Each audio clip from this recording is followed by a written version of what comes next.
I know what you're doing. I know why close to only 1% is controlling the population. It's because of the search to live forever. So they've installed chips in most people's brains so that they can not only control the population and keep everyone subdued, but also so that they can try to differentiate what consciousness is.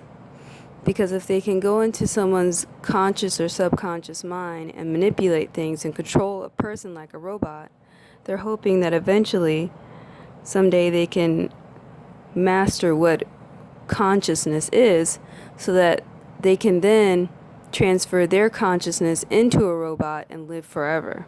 Because, of course, a robot is not going to age or need to eat or sleep or do any of those things.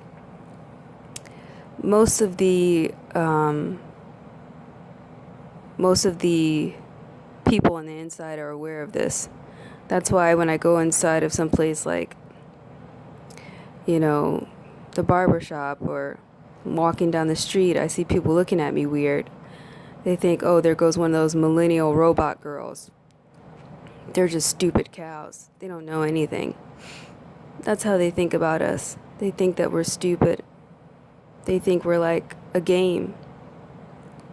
And that's how they treat us, like a game, like hacking into our minds constantly and trying to maneuver us and make money off of us and make us like a television show. People like my husband are practically an abomination.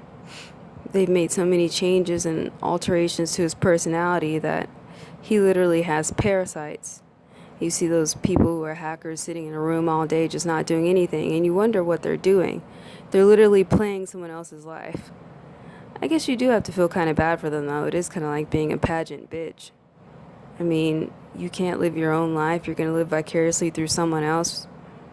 I mean, there are good and bad ones, though. So there are some good ones who are living through other people to try to help people and to try to stop these things from happening. So those ones is worthwhile. The other ones are just pageant mom bitches. It's like that movie Hardcore Henry where the Stephen Hawking type character had a bunch of different clones. He was doing that because he didn't like the fact that he was handicapped, so he was trying to see if he could successfully transfer his consciousness into his clones. Also, they've been doing this for a while. That's why they feel so great, and they say, well, we created all the great people.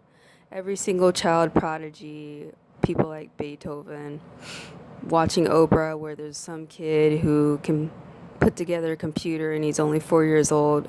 That's the chip that's installed inside of that person's head, where they're downloading the information because they're trying to make people synonymous with robots, like I said, for multiple reasons. A, to control population, and control is power. B, also so they can get down to the actual factual realization of what consciousness is so that they then can replicate that and live forever. As I said, they want to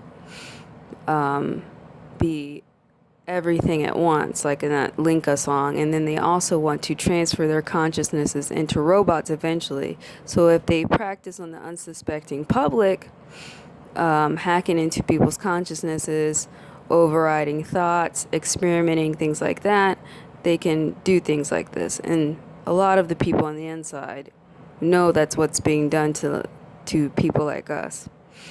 And so they think that we're stupid and that we don't know these things. And a lot of